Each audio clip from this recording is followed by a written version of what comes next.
Greetings! You're watching SeptumSin versus the world. I'm SeptumSin. This is Kotobuki Jake. Hi.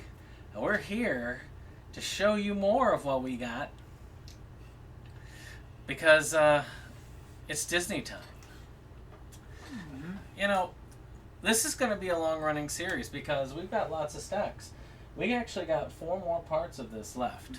Mm-hmm. You can see them right. Yeah, they're there. right behind him over the shoulder. We filmed the first 2 parts. Mm-hmm. Then I got really sick. Then he got really sick. And then we got nothing done.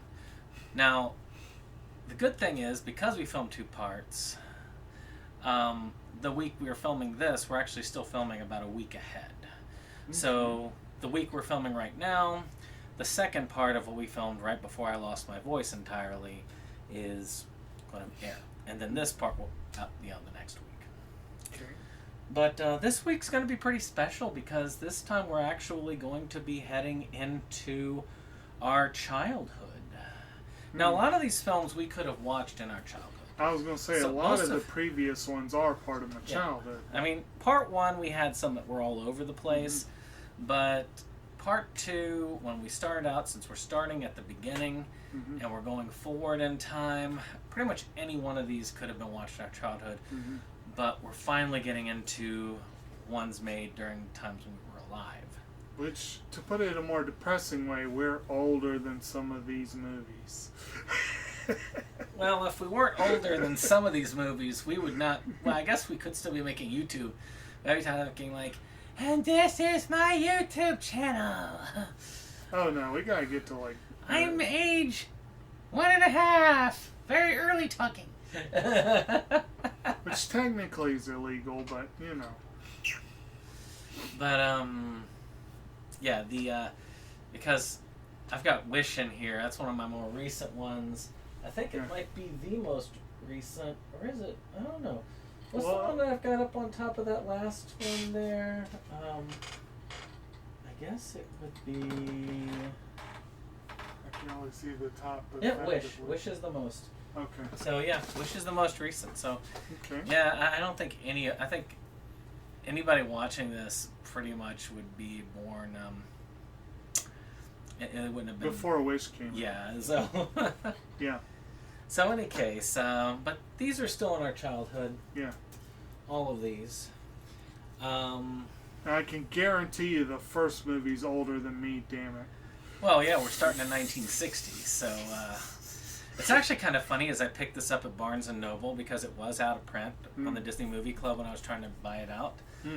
And I was like, okay, well, I'll get it. It's not that expensive. And it's one I've heard of, but I've never watched. You've never seen this? I've never seen it, but I've seen it. Wow. And I've seen it referenced over and over and over again. This was part of my childhood. Because, like, about the family that, like, somehow lives in abject luxury while they're on, like, a desert island or something like that. But the Swiss Family Robinson. Right. And there's lots of versions of this, but this is the 1961. I don't know if it's the very first version, but it's definitely one of the most famous versions. Well, yeah, this is the version that I grew up with. So, I don't know much about this. Tell me about this.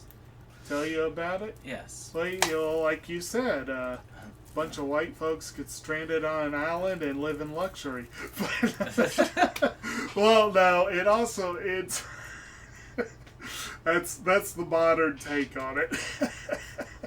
It's a fun action adventure family kind of movie about this family that they get shipwrecked and they end up having to deal with pirates and of course there are a couple of other stowaways on the island that they eventually make contact with, and it's just a good fun movie. Nothing truly earth-shattering, but for several generations, this is part of their childhood, So, I mean, I feel like it's one that I'm sure I've caught parts of when I was a kid, but I just don't remember it. Yeah, you probably saw bits and pieces on television, I'm sure of that. So, the next one's another one I know I've seen bits and pieces of, but I cannot remember it for the life of me. And that is The Absent-Minded Professor. Mm-hmm. Now, this is one that is very much a classic Mm-hmm. I wanted to get the Blu-ray that had this, and I think it was Son of Flubber on it or something like that together, but that was sold out. But, you know, I was able to get this on Disney Movie Club relatively cheap. Has some special features on it. Again, I don't know much about it, but I think it's like it's basically the first Flubber movie, essentially, if I remember correctly. Well, that's the one that was remade as Flubber. Yeah, as Flubber. Wasn't it? Yeah. Yeah. Because of the flying rubber. Yeah, right. And it was, I mean, again, there were 2 Flubber movies, and then there was Flubber. So, you know, I don't remember much of this. I know I've watched it. Did you watch this one? See, this was not one I grew up on, but I'm sure I saw bits and pieces as a child. I have seen it since, maybe 1 or 2 times. It's a fun movie. It looks like fun. It does. Yeah. I've seen the Robin Williams Flubber movie. Yeah. I can't say the other. I think I've only seen that one once. Which pal's this going? Yeah, on the same one. Okay. And so will this one. So this one is another one that is an older one. Again, we're in the 60s now. Babes in Toyland. I don't know much about this one, period. I've heard of it. Yeah. Let's see, it's a musical. You go into the world of Mother Goose. We got a lot about Toylands and stuff like that, and toys and stuff. I've actually watched the Laurel and Hardy version of this, which is the Toy Soldiers one. But I've never seen this one, and this one supposedly has a lot of fame.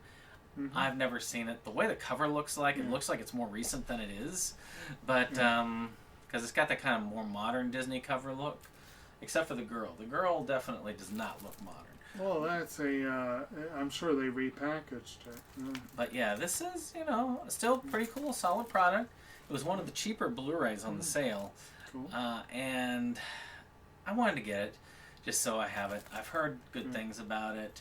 And you never know. If I don't like some of these when I watch them, I can always get rid of them. I can give them to somebody else. I can donate them to the library. I can do whatever. I donated a lot of movies to Second and Charles this weekend. Yeah, it pretty much was a donation, I'm sure. For the most part. But I was able to get that Halloween board game with that. Okay. And one item that we'll be looking at later. Okay. All We'll right. put that on that pile. Now, this is also one that I cannot swear that I've ever seen.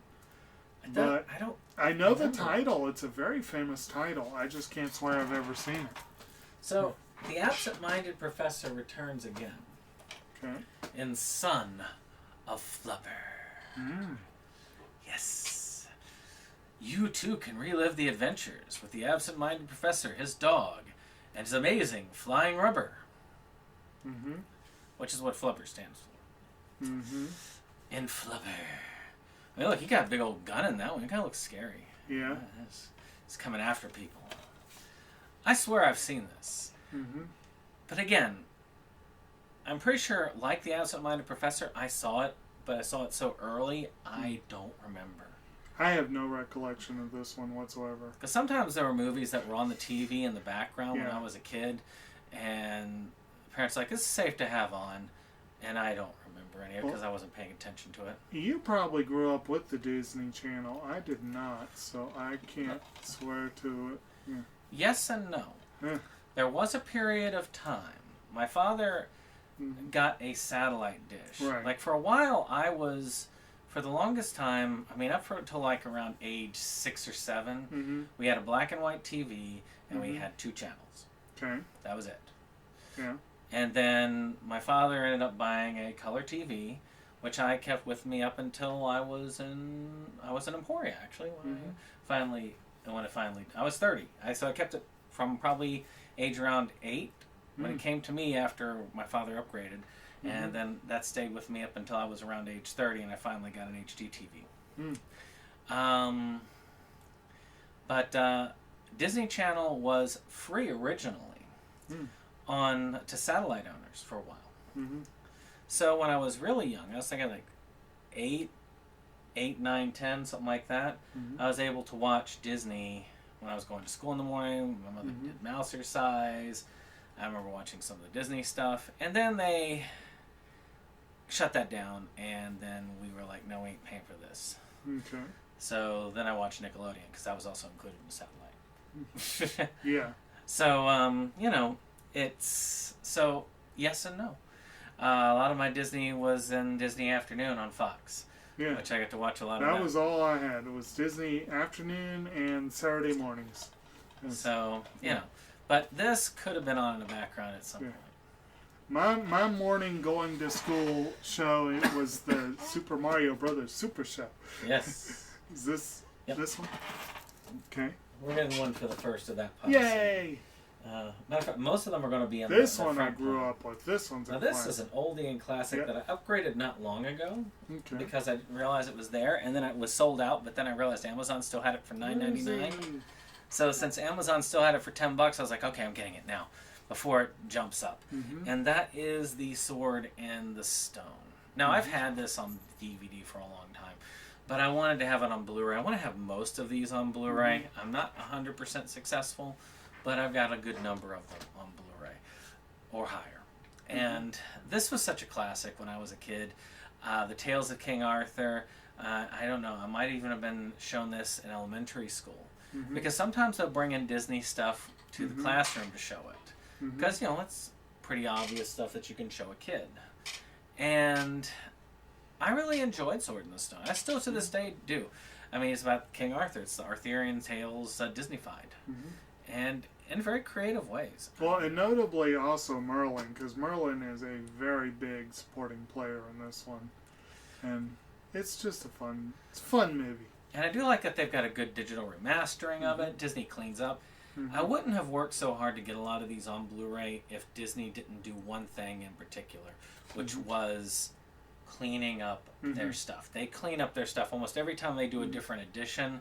They've done something to the original to try and clean it up a little further and make it look crisper. I've noticed that DVDs on Blu-ray, there is a huge difference. I'm not sure that's always a positive. Maybe because whenever they feel the need to edit, they, going forward, you only get the edit. You do not get the original.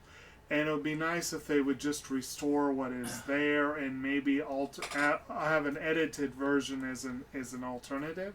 So what's your experience with that one? Well, like I said, I grew up with it. It's a classic. I have to admit, this may have been one of the ones we didn't have because I feel like watching it was more of an event, you might say, than the ones that we had. But I can't swear to that. And it's sadly in the broad gray zone right now of my collection of, do I have that? I need to make sure I have a copy because, like you said, it may become hard to find. And I was going to say that Sony would be would be pretty good about it, but then Sony released something recently where they got rid of a third of their physical media division. Yeah, of course. So it looks like they may be working to get rid of Blu-ray altogether, and if they do that, then that means that there will be no Disney movies on physical either. Well, unless someone else picks it up, but you know. Yeah. Right now, they're the ones that are the main picker-uppers of this, so we'll see how it goes going forward. It might be one of those where I'll still have a physical Disney collection on the high seas. So this is one I do not have the remake of, but I have a very vague appreciation for the original, and that's That Darn Cat. That Darn Cat. Now, I've seen this a couple of times, but it's one of those that it's just a little jewel heist film with kind of comedy, and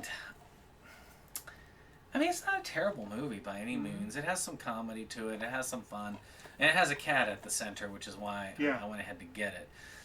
DC, the cat's name, and DC stands for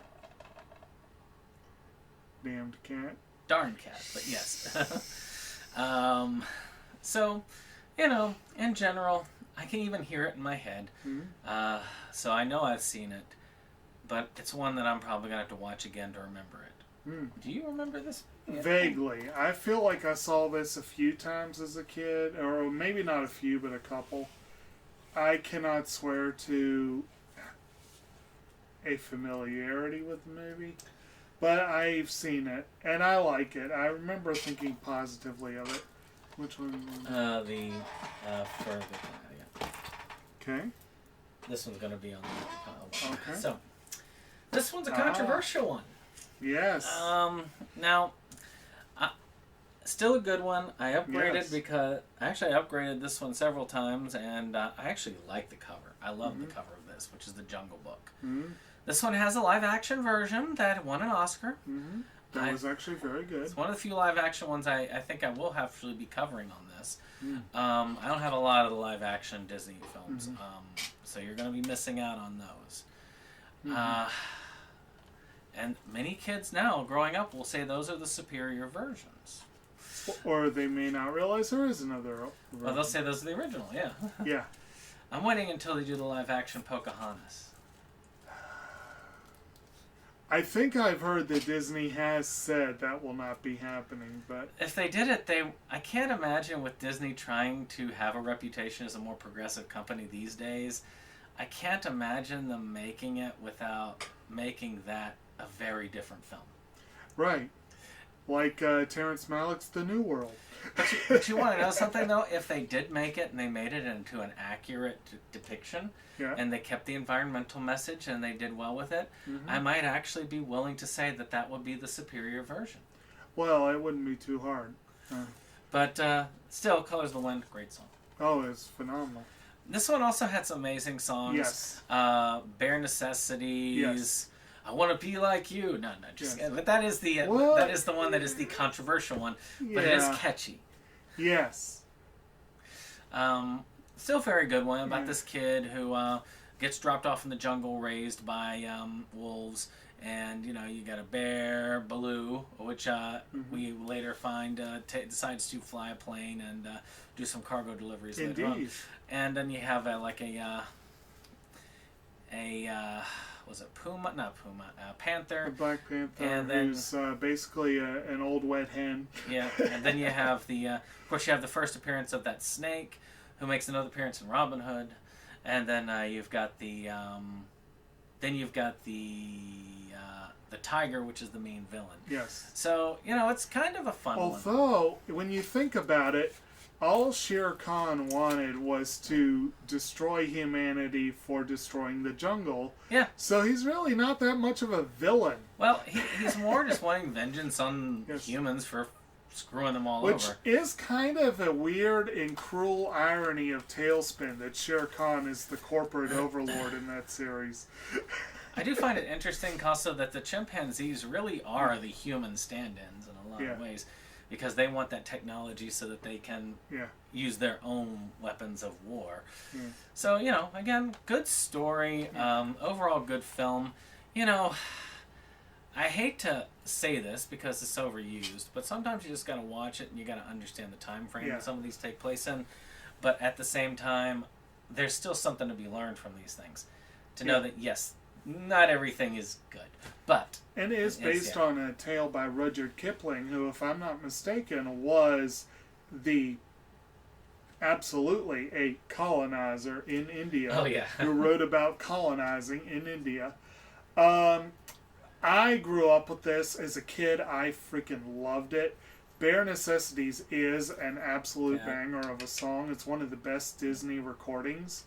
And as a kid, I thoroughly loved I Wanna Be Like You. And the band Big Bad Voodoo Daddy actually took the song, and I'm sorry, whatever issues there may be with the song, Big Bad Voodoo Daddy's recording of that song is the single best recording of any Disney song ever released. It is an absolute banger of a song musically. Lyrically, it's a little more awkward. And the fact that, if I remember correctly, King Louis, there's a lot of issues with that. But it is, again, something that was a product of its times. And if you look at the movie otherwise, it also triggered a lifelong joke that my brothers and I still use with the vultures of, what you want to do? I don't know. What you want to do? Hey, don't start that again. You know, always love that. But like I said, solid flick. This was part, you mentioned Robin Hood and also Sword in the Stone. There was a period of time where Disney animation was much rougher, much rawer. They reused a lot of a lot of their assets. They reused a lot of assets. It has a kind of a rough and unpolished look that's different from earlier and later Disney films. But in a sense, with Jungle Book and Sword in the Stone and Bedknobs and Broomsticks and Robin Hood, it fits the stories. It fits the tone of the movies. And so it's an interesting experience. It's a little different from what came earlier and later, you know? So this is the last one that goes on the other pile. The rest of these will go on that pile. This one went on this pile, right? Yeah. Okay. Now, this is a good example of something that I'm going to be going forward with. I might have said this last time. I don't remember if we had any of these collections last time. Okay. Which is I do have collections of films, and yes, we'll be covering all the films in the collection now and not as they come, because I don't want to have to keep remembering, okay, did this one come up here, this one come up here? And I have not seen a single one of these. This was a last minute grab, and I was like, you know what, fine, I'll get it because I'm curious. And I've been looking at these, I've heard of these for a while, but I've never seen a single one. And that's this Kurt Russell collection that Disney has. Now, there are 4 films. Weird to think he was ever that young. That he did for Disney back then. Now You See Me, Now You Don't. The Strongest Man in the World. The Computer Wore Tennis Shoes. And The Horse in the Gray Flannel Suit. Now, the ones I've heard the most about were The Strongest Man in the World and The Computer Wore Tennis Shoes. But I have yet to see any of these. I'm not sure. This was definitely during my childhood. I mean, I was not born by the time these things were gone. This is like still 70s.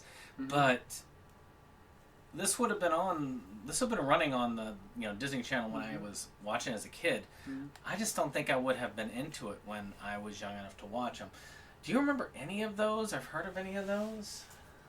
I feel like maybe I saw a Now You See Him, Now You Don't. I'm almost sure I saw The Computer Wore Tennis Shoes. I don't think I saw The Horse in the Gray Flannel Suit, but that's definitely the one that I know the title the best. Like, I can swear that I've heard of that one many a time. I mean, all of them are Disney classics in some way or another, so I mean they're definitely worth getting. And it's a nice, convenient little package. Yeah, that's pretty cool. I mean, for $10, that's not a bad deal. Yeah, you could do worse. Doesn't take up a lot of room at all.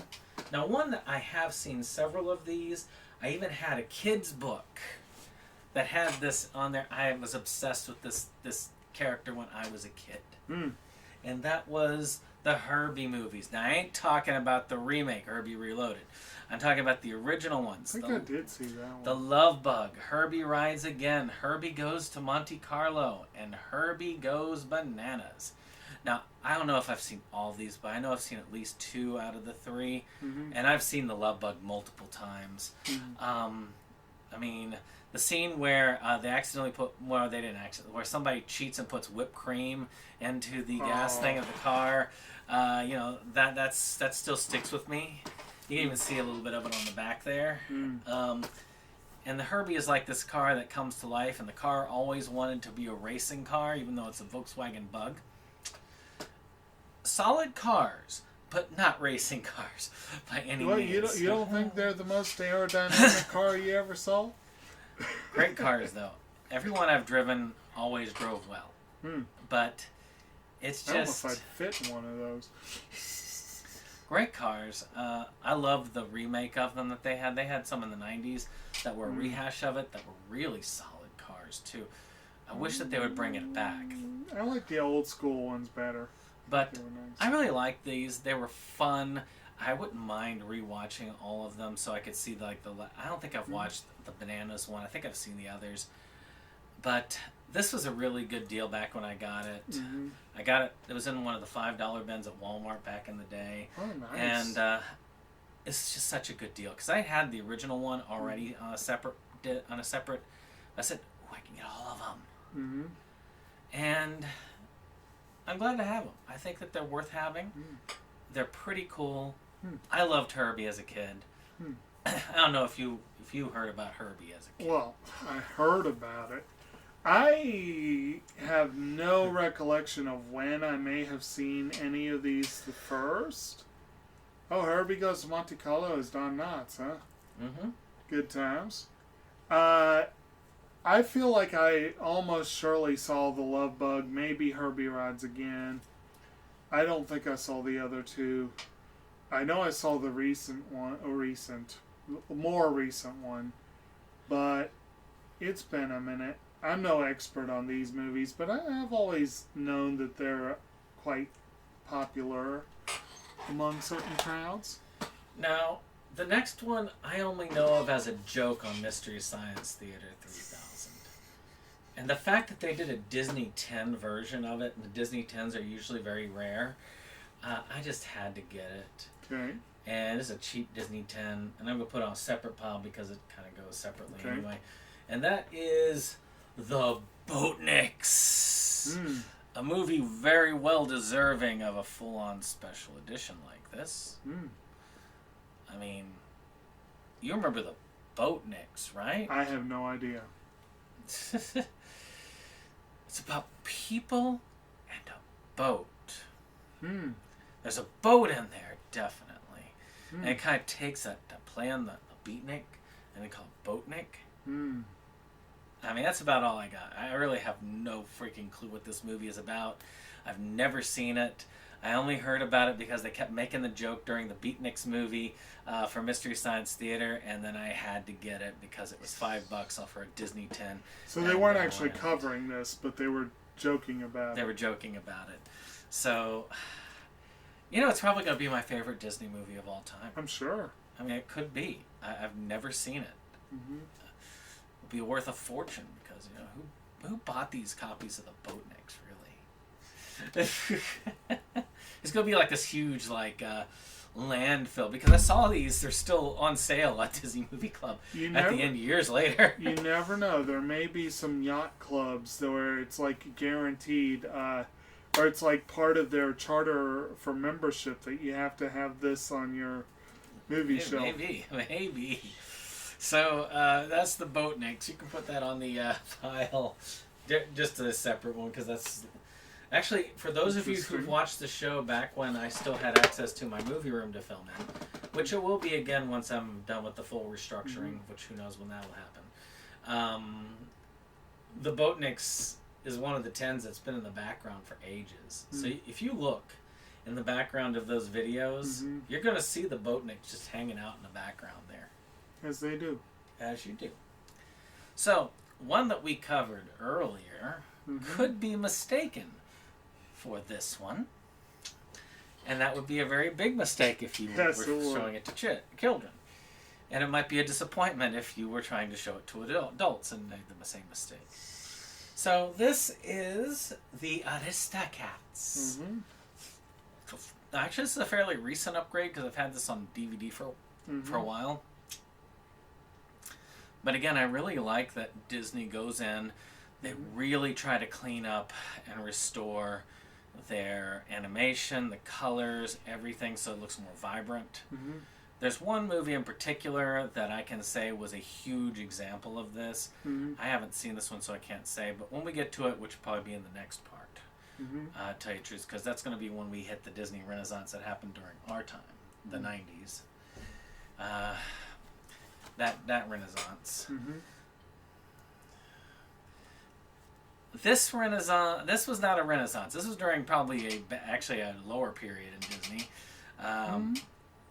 They were functioning fairly decent, but they were not functioning like heavy. And as Jacob said, they were kind of rehashing a lot of stuff. They were working on things. It was So, you know, you got to see a lot of reused animation assets. But I did like, I don't know why, but I still like the style. And this was when Bluth, was it Bluth? Don Bluth. Don Bluth was working for Disney. Ah. So you can actually see the distinct Don Bluth styling when you're looking at this. This is during that era when he was there. Mm-hmm. And it's kind of cool, though. You see that. Mm-hmm. And you can actually see the absence of him when he leaves. Mm. So it is kind of cool to see those. I mean, you've seen the Aristocats, right? Yeah, not often. I've seen this a couple of times over the years, and it's a fun movie. I do enjoy it. It's got a couple of well-known. So, you know, Everybody Wants to Be a Cat, I think, is a pretty well-known song. And I've said for years, and I keep hoping that this will happen, we still have yet to hear Disney announce that there'll be a live-action redo of this one. Oh, I say they just need to take a bunch of cat videos and get celebrity voices, and you have an instant classic. Exactly, right there. So one I know that Jacob has seen at least somewhat recently, that we've all seen somewhat recently for Strange May. Yeah. Is one that comes around a similar time as another one we're going to be covering not too far in the future. Mm-hmm. Which I think, or we may have already covered it. I thought we hadn't. Did we cover Mary Poppins? Wasn't that like just 2 places down? Maybe we did cover Mary Poppins. Oh, maybe. Because I know we've had it. I'll have to take a look at it. Mm-hmm. So, let me just take a quick look. So, to answer the question, we did not cover this one, and that is Mary Poppins. This is another one I upgraded, actually, not long ago, to the 50th anniversary edition. I have had the DVD version of this for a long time. Mm-hmm. It was not the first film that pioneered the animation live action, but it was one of the first that people truly acknowledged did it. We actually covered one of those early ones when we had that one about the animated donkey or something like that. Mm-hmm. You remember that one? That was like one of the, I think it was a first part. Well, first official part, not the like side ones, but the first. But this one, of course, has a lot of cool stuff. Has Dick Van Dyke in it. Mm-hmm. Julie Andrews. We had a Disney film not too long ago that Saving Mr. Banks, I believe, that was about this, and the author of it, which was had her own notorious past. Not to mention Mary Poppins Returns. We've had a couple. So this was, you know, of course, one of the world's most famous babysitters. Right there with Nanny McPhee, which was, I thought those were kind of cool little ones that revisited this sort of thing. Mm-hmm. This witches who taking care of children. So, what are your thoughts on this? Have you seen this one? Oh yeah, it's a classic. I actually cannot swear to it that I ever grew up with this one, but I was aware of it. Can't remember when I first saw it, but I knew some of the songs growing up. I don't know if I don't know if I'd seen it, but I knew some of the songs. Like you know the one. Yeah, I think most people know Supercalifragilisticexpialidocious. Yeah. There's a couple of others like was a spoonful of sugar is pretty well known. I used to sing along as a kid. I was like, a spoonful of vinegar makes the medicine good. No. Yeah. Just as it's good. It's good times. It's this one, if I'm remembering correctly, it was like this one and Sound of Music were the ones that put Julie Andrews on the map as the like singer for musicals. But they were like hot on the heels of where she got robbed of her ability to do that in My Fair Lady. So I guess they were kind of getting caught up for that. But yeah, this is the story behind it is pretty interesting. And Saving Mr. Banks probably took liberties. Well, it definitely took liberties with the story. For one, Walt Disney is quite likable, but you know he's Tom Hanks, so of course. I have heard that Disney could be likable when he wanted to be. Oh yeah. he was an asshole from what I was told, but he could be very good at convincing people to do what he wanted in a good way. Yes, I mean that in a good way. So the one we were going to go talking about was Bedknobs and Broomsticks, which is another cool one, which of course we have Murder, She Wrote star herself in there. Mm-hmm. And this one was fun. Before she became a homicidal maniac. This one also was had scenes where you paired it with animation, but only one area. Yeah, there's one extended sequence that's animated, and there's a lot of effects that are poorly animated. But I enjoyed this. This was a fun film. I liked it as a kid. This is the one that I watched instead of Mary Poppins as a kid all the way through, and I saw it many times when I was little. So I always wanted to get like the magical like bed knob and like go places on my bed like that, which was kind of cool. They don't have my favorite characters on here. So, you know, my favorite part by far is during the sports match, and the field medics are vultures. Now, one thing about those is it goes well with Mary Poppins because a lot of the songs that they couldn't put in Mary Poppins, 2 of them were put in there. Yeah. Like the Under the Briny Sea was going to be a Mary Poppins song that they decided instead to use there.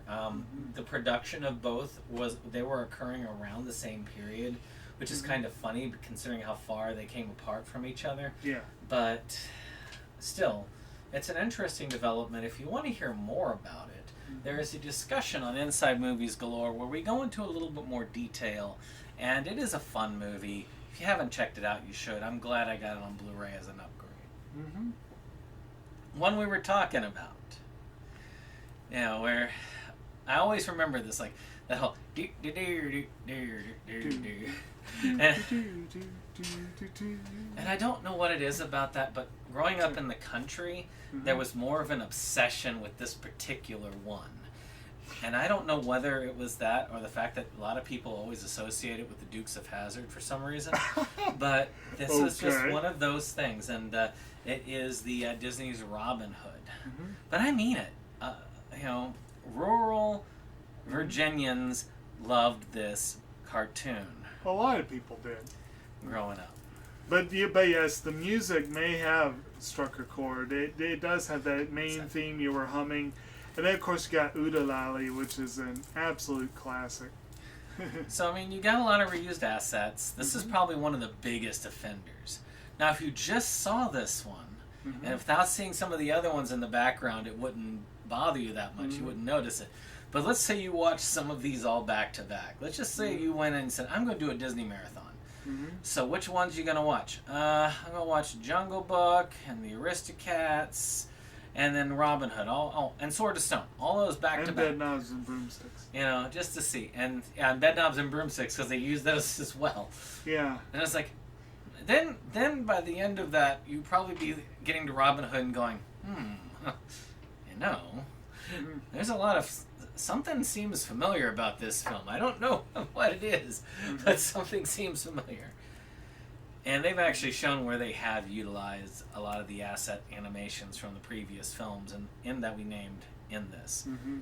It is a great rendition of Robin Hood. It's probably one of my favorite renditions. Don't let my saying that degrade this in the slightest. It is a great film. I love having Baloo as his like Little John, and I do like the hypnotic snake as the... Don't let the name fool you. In real life, I'm very big. And the guy, and of course, the guy who voiced the Sheriff of Nottingham, he died not too long ago, if I want to say correctly. I can't remember what his name was. I can't remember, but wasn't Prince King whatever John? He was Peter Ustinov, right? Yes, it was a notable role for him. But some very memorable voices. And you got to hear those and how they sounded. It was just kind of a cool thing. I really loved this growing up. I don't know about you on that. Oh yeah, I love this one. This is a fun times. Yeah, there you go. You got pictures of King John and Little John there on the one of the ones that I did grow up with. One I upgraded to Blu-ray, so it actually is Blu-ray and not the D. I did have a DVD version of that. All right. Okay. One I think that you've watched some of these, but I have not watched any of these, is another Walmart $4 bargain bin purchase from years ago. A Don Knotts collection, where we've got 4 Don Knotts films. Yeah. The Apple Dumpling Gang. The Apple Dumpling Gang Rides Again, Hot Lead and Cold Feet, and Gus. Huh. Now, I have not seen a single one of these. Now, I may have that collection too. I'd have to double check. I've heard of these. Yeah. Now, have you seen any of these? I definitely, growing up, I think I saw the Apple Dumpling Gang a couple of times. Because Don Knotts was pretty big as far as kids watching them. Oh, yeah, we loved them. I mean, I grew up with the Andy Griffith Show, and, something else that's become a little more problematic as the years go by, but... Mr. Chicken. And, well, actually, the other big Don Knotts one for us was the incredible Mr. Limpet. I always loved that one. But, we grew up with the Apple Dumpling Gang. I can't say we saw it a lot, but we definitely knew it. I cannot swear to it I saw the sequel. So they were like, I definitely can't swear to it I've seen like the comedy others. cowboy films, or?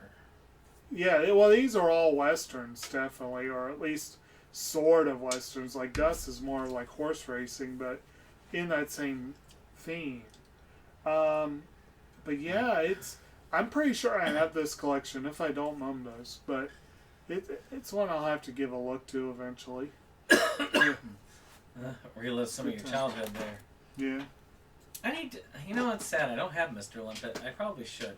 That's another one of those animation live action ones. Yes. And you had the little, I think it was a crab. Was it a crab?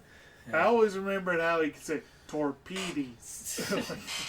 Now, this is one that I admit, there's a ton of these that came out in more recent years, but I don't have a lot of them. I only have a few, and I gained some of them more recently, and you saw some of the ones that were actually not published through the Walt Disney Company in our first video.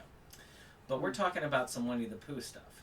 But there was a major one that occurred many years ago that led us all off to it. And that is The Many Adventures of Winnie the Pooh. Now, they did this on a Blu-ray re-release, and this has a lot of the Winnie the Pooh little shorts that they threw together into like a feature. Good deal. And this has a lot of the classic ones, like the Red Balloon, not that Red Balloon, and just in general, some of the ones that everybody knows and loves before he became a psycho killer. Right. This is one of those little things you get from the Disney Movie Club. I'll just put this with some light there. Okay. Because I have a bunch of posters and stuff in the thing. Yeah. I don't want to get bent. But this one is really good. I'm glad that they did this. I'm glad they got it cleaned up. This is a classic. I mean, I'm sure that many of us have seen some of the Winnie the Pooh shorts, or at least have heard of them. Oh, yeah. I mean, I used to watch... Now, this was a Disney Channel thing growing up. There was this live-action Winnie the Pooh show that was done by the person who made Teddy Ruxpin. And I used to love that growing up. And this, though, just such a classic. Yeah, absolutely. I'm glad to have a hold of it. Now, did you watch any of those growing up? Well, yeah, but I'm not 100% sure, like, because as you said, it's like a bunch of shorts, and, a lot of those, you see them and you don't really think about it at the time. I don't know if I've seen all of them. Does this one have the whole Heflips and Woozles? I think so. Yes, it's one of the great Disney musical numbers. We'll have to, if we do a classic Disney, or even a Disney month, maybe that'll be on there. I've looked at what we've got on the schedule. 3 of us will be able to do themes for the month for the rest of the year, and then one of us will have to wait till next year to do our next theming. Because the way we've got it set up, August is a theme that we pick. September is a theme we pick. October is Halloween / scary stuff. November is Dustin's birthday, unless he gives that up. And then December is holiday films. Mm-hmm. So, hard to believe we're getting into that time of year. Yeah. Mm. But it is. It is. Yeah. So, another one that's a 2-movie pack. Yeah. One, I think that you're actually more familiar with the second film than the first, if I remember correctly. And one that I'm more familiar with the first film than the second, so it works out. I think we've both seen both films. Yes. So, and that is the Rescuers films. I love it there, and I've had them separately, but their cases were destroyed. Mm. And there were the DVDs. So I was like, well, I can get them both together, save space, and the cases are significantly better condition. Mm-hmm. So we got the Rescuers, and then significantly later, the Rescuers Down Under showed up. Zsa Zsa Gabor paired with Bob Newhart, of all people. Interesting pairing. Yes. Well, I think that was part of the idea, was they were kind of an odd couple pairing in the movie. And Don Knotts as the bird. I think it was Don Knotts. Are you talking about in the first one? Yes. Okay, maybe. I cannot remember. Because I know in Down Under, John Candy was the albatross character. Yeah. I have to double check. I thought it was Don Knotts, but it could be wrong. But either way, these are great ones. I mean, the two mice are part of this rescue organization that saves people in the world. And the first one is about them saving a little girl who is attacked by this psycho woman who lives in the swamps and rides alligators like water skis. As you do. As you do. And the second one is kind of more of an Australian conservationist type thing, which I think probably would speak more to you as a kid. Yes. And that's where you got this kid who runs afoul of a poacher who also has an unusual relationship with reptiles. Who's got a monitor lizard that is he very much his boon companion. But and with this, we actually have reached the first one of these in the main series. Not the first part is kind of an outlier. This is probably one of the first ones that actually had a movie come out when we were young. I don't remember when Down Under came out. 1990, I believe. Because I think it came out when I was still young enough to be considered a kid. I believe it was 1990. Definitely when you would consider to be a kid. Oh, yeah. And I remember very distinctly that The Rescuers Down Under was one of the first, not one of the first, but one of the early movies I saw in theaters. And it was one of the first few Disney sequels that went to theaters, too. The Rescuers, it was one of the very few that did, actually. Because they usually went straight to video. I think they did that one as a theatrical release, and then The Return of Jafar started a long period of straight to video. And then recently they've started doing more to theaters. So yeah, the first Rescuers was 1977 and Down Under was 1990. Which is good, because a lot of the ones that went straight to video were not quality. Yeah. Except for Return of Jafar. That thing rocked. But yeah. Return of Jafar was great. But yes, we're going to cover a couple of those straight to video Disney sequels as we go. Yeah. Not a lot. Just like the live action, not a lot. And like I said, I did see Down Under in theaters, and I loved it, and I grew up with the movie. I don't think I ever saw The Rescuers until I was an adult. See, and I never saw Down Under until I was an adult. I have seen both films, and I have both films, and I enjoy them. Still, I do enjoy them, but...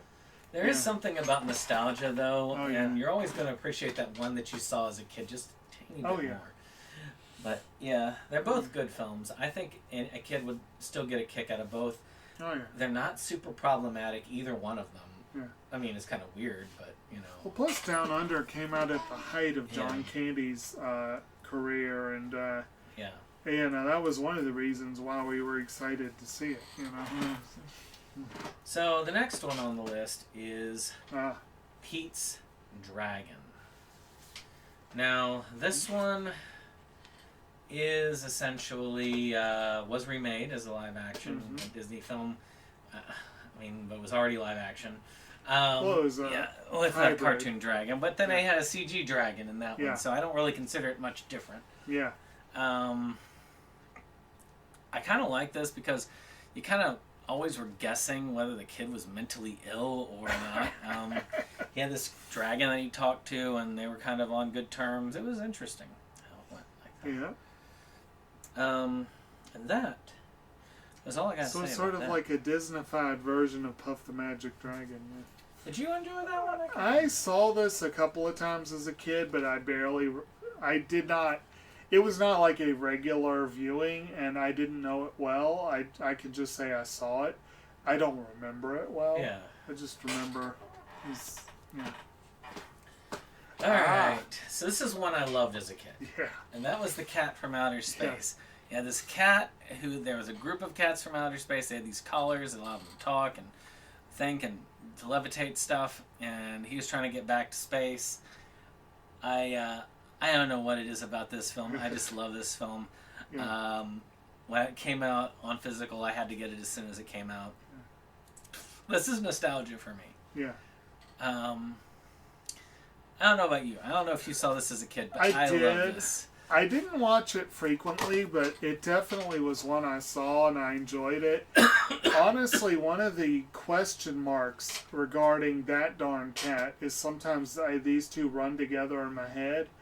But I can definitely say I saw this one and I enjoy it. So when did that one come out? It was 1970 something. Let's see.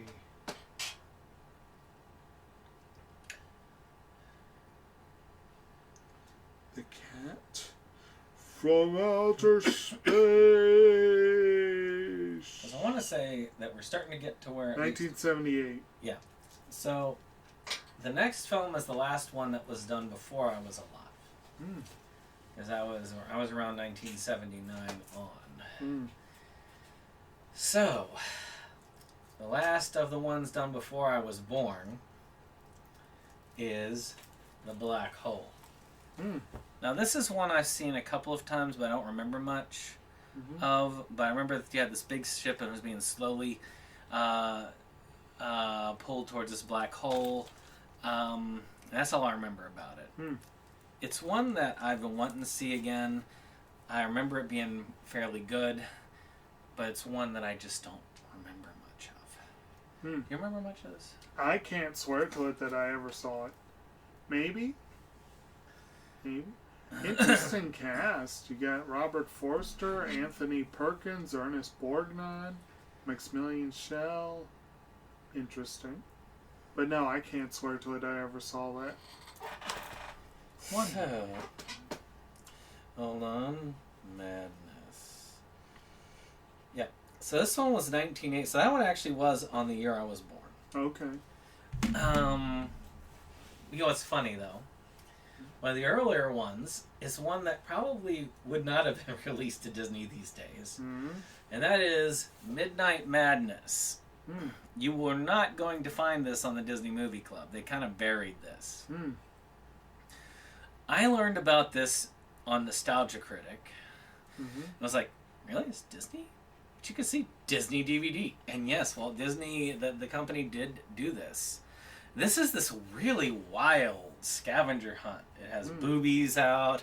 It's a very kind of raunchy, weird, wacky comedy. And it's not super raunchy, but for a Disney film, it is very raunchy for a Disney film. I love this. This is hilarious. This is a great, fun film.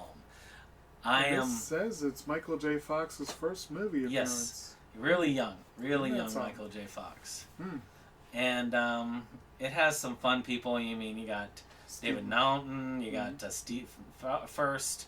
You got a lot of cool things in this, a lot of cool appearances. I really enjoyed this. I think we should watch this again sometime. It'll be well worth the time, and I think this is, it's a gem to have in the collection. I do enjoy that this Disney film lists David Naughton, an American Werewolf in London, and Stephen First, National Lampoon's Animal House. Yes. You know, those two famous Disney films there. It has some tones similar to those films. Well, not the werewolf, but the other. Can't swear to it that I have any familiarity with that one, but I'm interested. I didn't know about it, and Disney did a good job of pushing it under the rug, so I'm glad I got a copy of it. It is out of print, and it probably never will see print again, so that's a rare one. All right, one that a lot of people have told me about, and say this is a scary one, but I've never seen it. I've heard about it. The Watcher in the Woods. Okay. What can't be explained must be explored. Ooh. Ghost story. I literally had never seen this. But a lot of people I know that go in the horror fan groups love this film. I need to know why. And I've had people tell me that yes, this is one of the scary Disney films. There are not many. This is one of the truly scary Disney films. I'm not sure I believe it, but we will see. I did find that Ichabod Crane, that was kind of scary as a kid. So maybe this is scary in that method. Have you heard of or seen the I've certainly heard of it. I don't believe I've ever seen it, though. Can't swear to it one way or the other, but quite interesting. So one I did not realize was done by the Walt Disney Company, but one we know of from an early Robin Williams and Shelley Duvall portrayal is the film Popeye. Ha! Also, famous director as well. Yes. Robert Altman. So, you know, one of my favorite films as a kid. I loved this when growing up. And I think now we're getting into when you were born, I think. Not quite. Was that 80 or 81? 80, never mind. No. So, almost there. Yeah. But this one I saw lots as a kid. My father loved this film, so therefore I got to see this a lot. And I, to this day, still love it a lot. I still think Shelley Duvall was perfect as Olive Oyl. She was. And tell you the truth, I think Robin Williams did an excellent Popeye. Oh, yeah. So I really thought that the acting in this was well. I mean, you also had, God, what was the dude who played his father? Burgess Meredith, who played his father, Pappy, and he was also great in that. And even the guy who played Bluto was great. I love that song. I'm mean, I'm mean, I'm mean, you know what I mean. You know. So, great film, great musical. I know it's not the best of Altman's career here, but I still love this It's film. an intriguing... Robert Altman is a very fascinating director if you look at what he has done. And this is an oddball, but... This is one that is at the start of Williams' film career, if I remember correctly. He had already been in Mork and Mindy, and he'd done the Happy Days stuff, but this was one of the things that had him start jumping to film, so it was kind of important in that way as well. So, and I believe we have a Movies Galore discussion on this one, yes? Yes, we do. So check it out. So one I've seen a lot as a kid, but I haven't seen a lot as an adult, was Dragon Slayer. I've heard that this one is problematic, but I don't know why.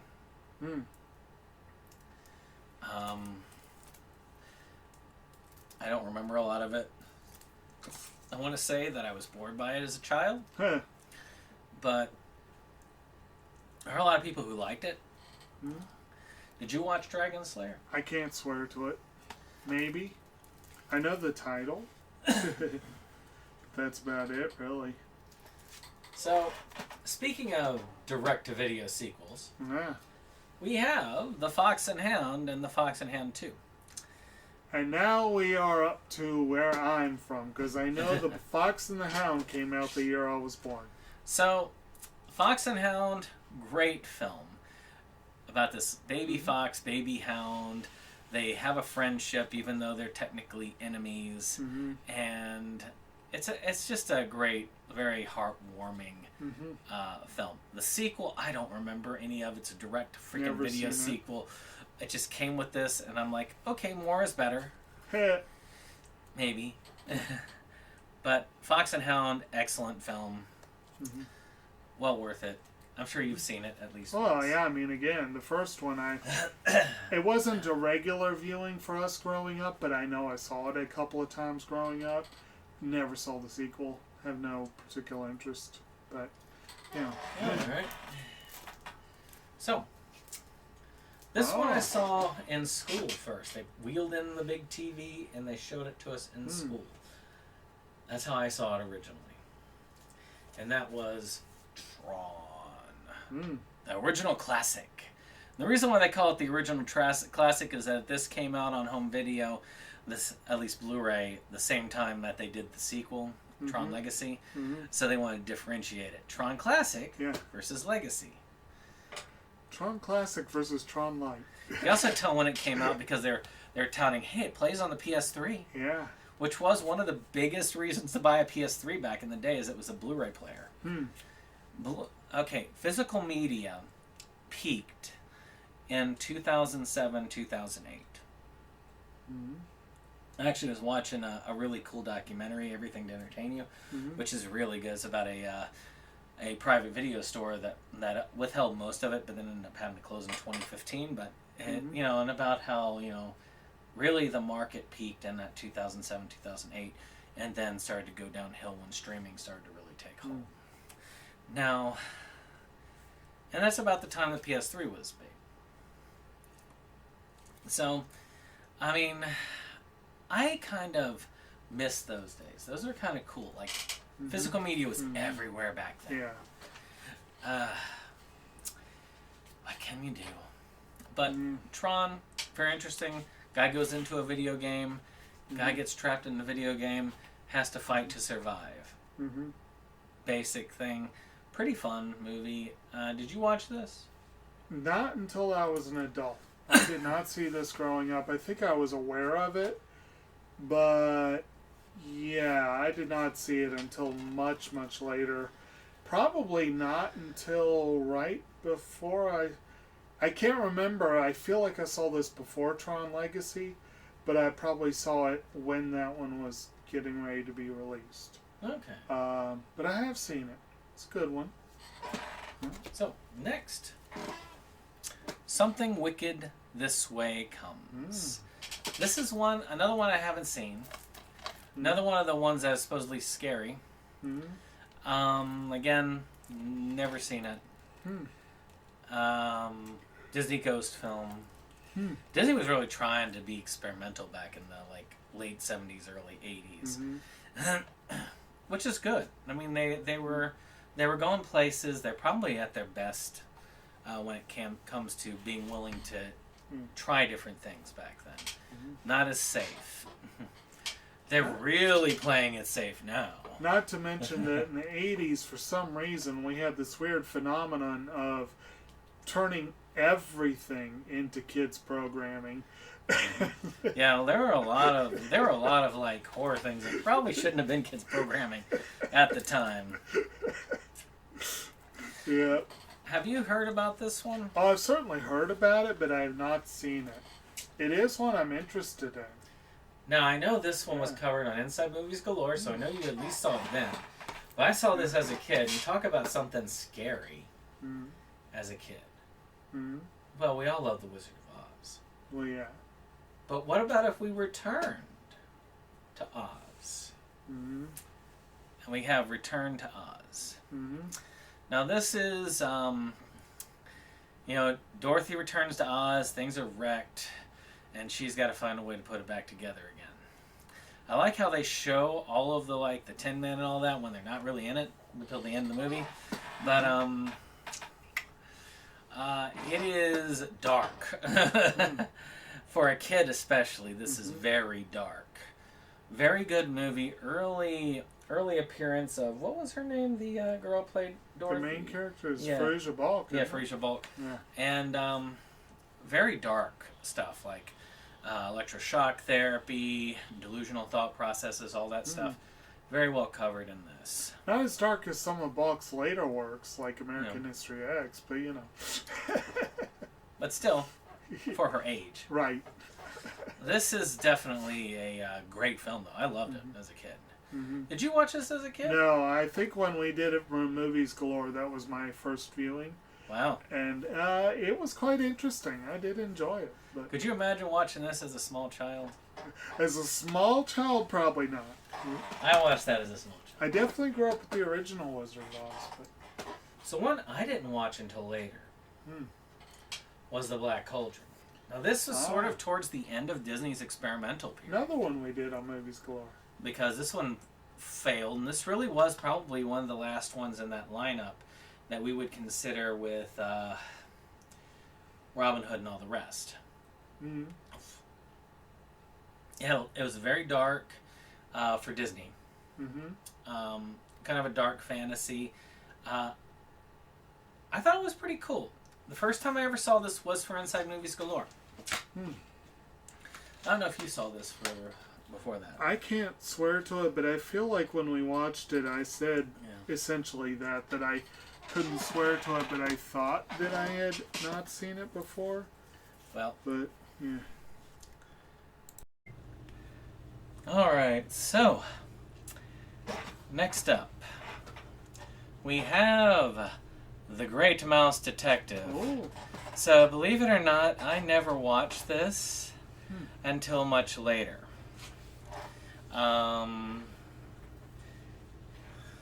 It just, I don't know. I've heard of it, and it is really well done. When I finally did watch this as an adult, I really enjoyed this. The voice acting was really good. Your Moriarty character, Ratigan, was really great, and the guy who played Basil. I mean, you had, God, what is his name? The horror guy, Vincent Price. Yeah. Vincent Price as the villain, and an amazing role. I really did enjoy this when I finally did get to see it. I am sad I didn't get to see this as a child because I could have seen this as a child. But I don't even remember it coming out when I was a kid. And this was in the 80s. I don't remember it coming out when I was a kid. Do you remember this when I was a kid? Yeah, but it's one of those ones that I think I saw without really paying it much attention. I feel like I've seen it all the way through maybe once in my life, but I can't swear to it. But I know I saw bits and pieces. The whole Ratigan song is very well known. I've heard that scene a few times. It's definitely a solid one from what I've heard. Again, a little odd by Disney standards, but you know, I look forward to one day sitting down and giving it a good, proper viewing. But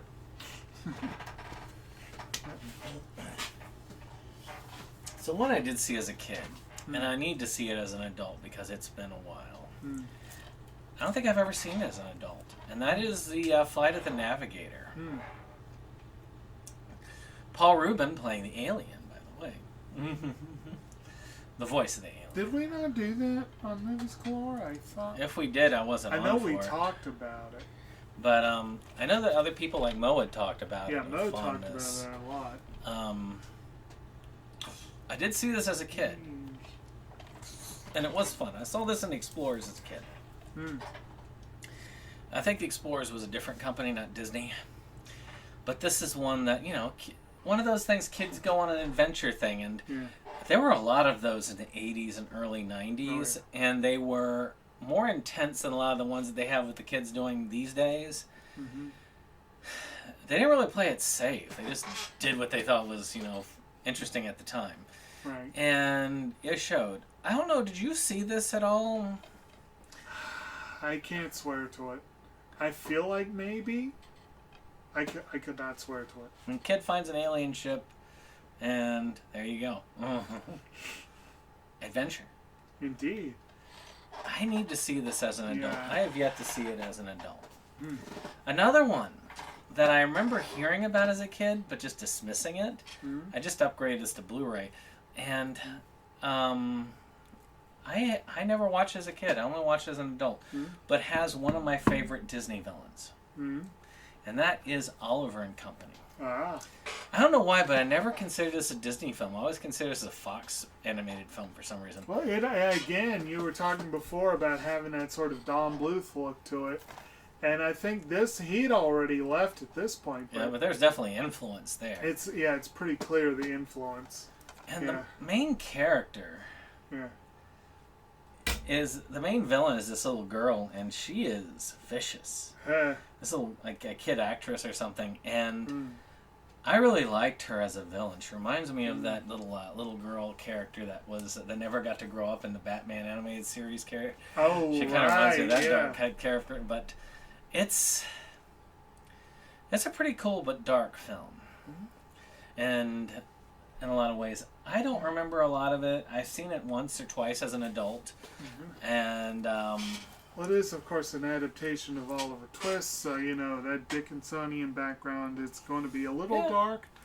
And notably, also, one of the cast is voiced by Billy Joel, one of his very few acting roles, and sings some music. There's some good music in this. Again, I've probably seen this once, maybe twice. I did not really grow up with it, although I probably saw bits and pieces of it as a kid. I would like to go back to it. But this was the last, I believe, this was the last one before the Disney Renaissance? Yeah. Yeah. I think so. Yeah. Do we have a Disney Renaissance on here? Yeah, we get the one that starts the Disney Renaissance on here. We end with that one. Oh, okay. So, one that we definitely both saw as a kid. I'm pretty sure you saw this as a kid. Because this was big. Even though there were a lot of small things in the film. And that is Honey, I Shrunk the Kids. Yes. This really put Rick Moranis on the map for kids. Almost every kid knew him by this film. Yes. He had his own cartoon show and everything. He was big in the late 80s, early 90s. And maybe you didn't see it as a kid, but I have a feeling you probably did see this. I probably saw that not long after it came out. I can't swear to it. I saw it before Spaceballs. Probably I did. But I know it came out after Spaceballs, but... I mean, he was this professor, and he shrunk these kids by accident with the shrink ray. Well, he didn't, but the shrink ray went off, and the kids got shrunk. I can say I saw Ghostbusters earlier, so I did know who Rick Moranis was. And a lot of the effects they had with the big, with the kids being small and the giant items, it was really cool. Like the scene where the broom was coming and they were running from it, or the giant Cheerio bowl and all that. Yeah, I remember the scorpion. This is one I had to get. I don't usually pay big dollar for any of these. This is one of those that is going for top dollar because it went out of print early.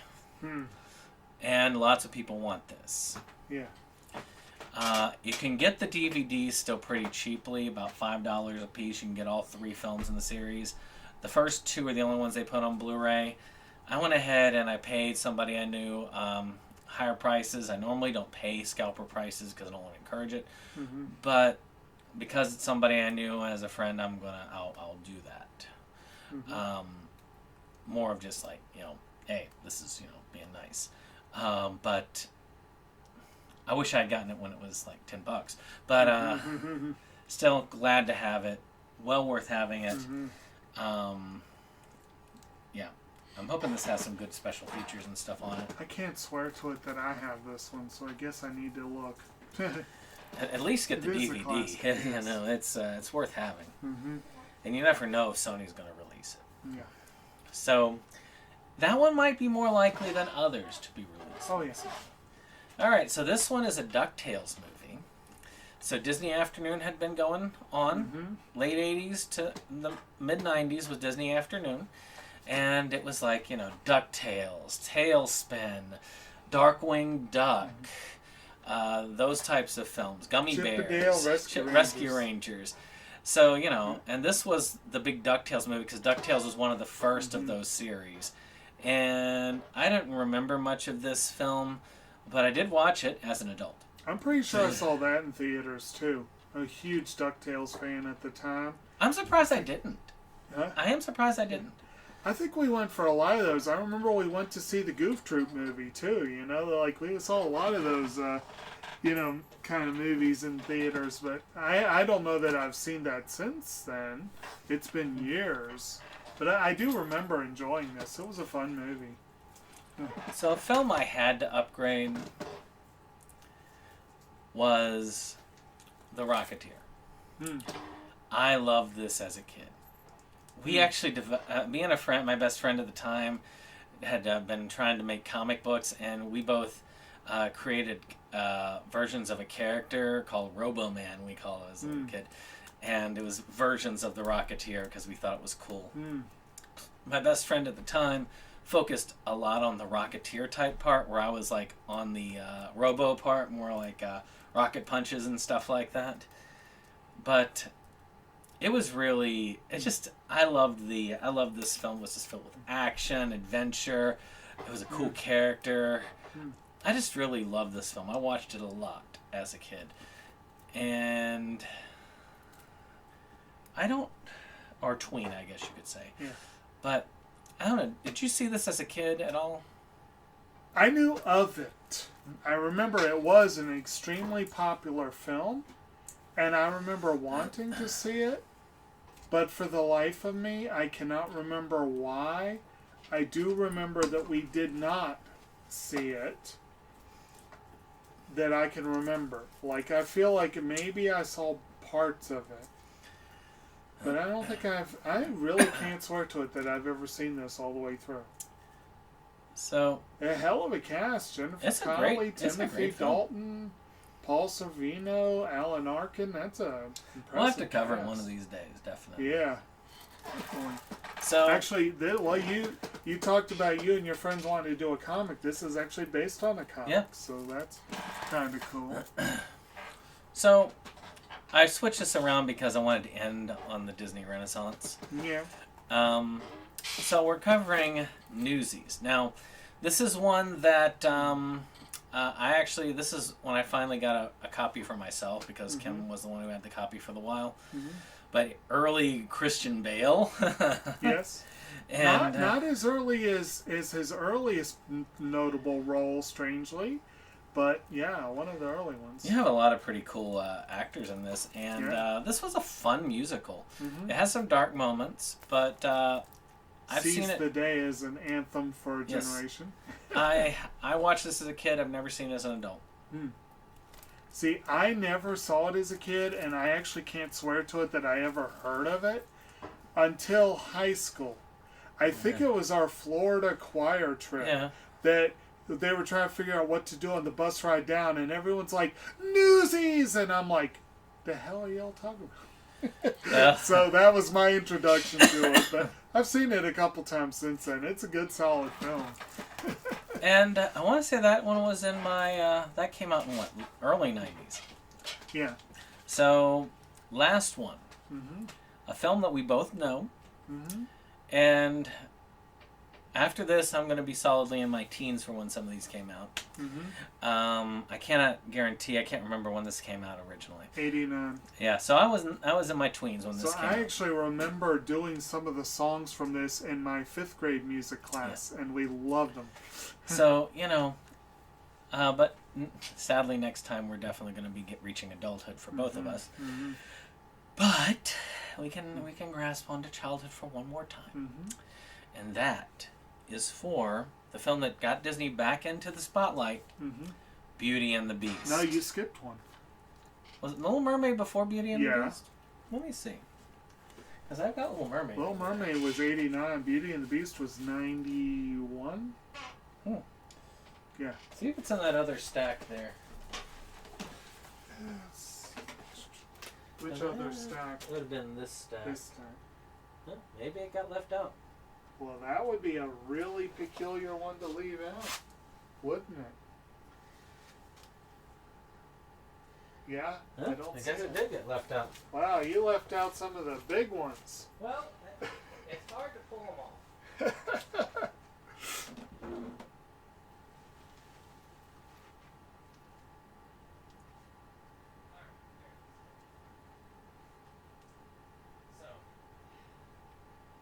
This is actually an interesting one because I can talk a little bit about Disney restoration work. So I've owned this on VHS. I owned this on DVD and Blu-ray. This is actually an early Blu-ray release when they were releasing the Blu-rays in a DVD box set because people were kind of getting used to the concept. This is one where I could legitimately see a huge difference between the VHS and the Blu-ray release. Okay. And I mean night and day with colors and visuals. I remember first seeing this one in high school, oddly enough. We had it on our trip to Canada as a... that bothers me when it's doing that rattling. Oh, okay, it's not loose. I saw this on... I saw this in high school. Actually, it was the DVD versus VHS. I saw that. It was just amazingly upgraded. And we were playing this actually on the charter bus on the way up.